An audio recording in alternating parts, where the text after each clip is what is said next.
Ben senden bir adım öteye bile gidemem. Sevda bu, başka bir şey diyemem. Her sabah da bir aşık uyanıyorum. Seviyorum, seviyorum, doyamıyorum. Dünyada başka bir şey dilemem. Ölsem ben senden vazgeçemem. Aşkından bir yudum aldım, duramıyorum. Seviyorum, seviyorum, doyamıyorum. Gece gece seni göresim geliyor. Olur olmaz gülesim geliyor. Öp öp öldüresim geliyor. Oradan buradan. Gece gece seni göresim geliyor. Olur olmaz gülesim geliyor.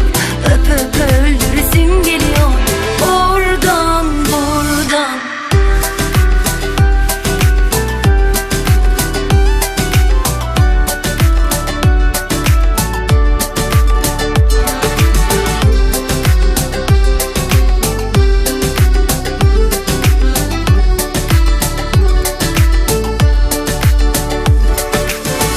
Dünyada başka bir şey dilemem.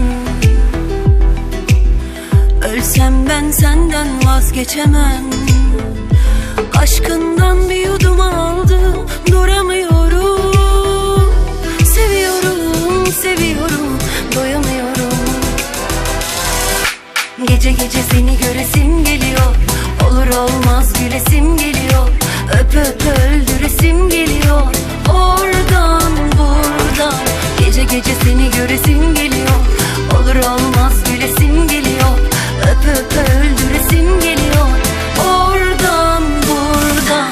Keşke bir kalbim daha olsa, biraz daha sevsem seni. Öyle aşığım, öyle deli, öyle senin yok evveli. Gece gece seni göresim geliyor. Olur olmaz gülesim geliyor. Öp öp öldüresim geliyor. Oradan buradan. Gece gece seni göresim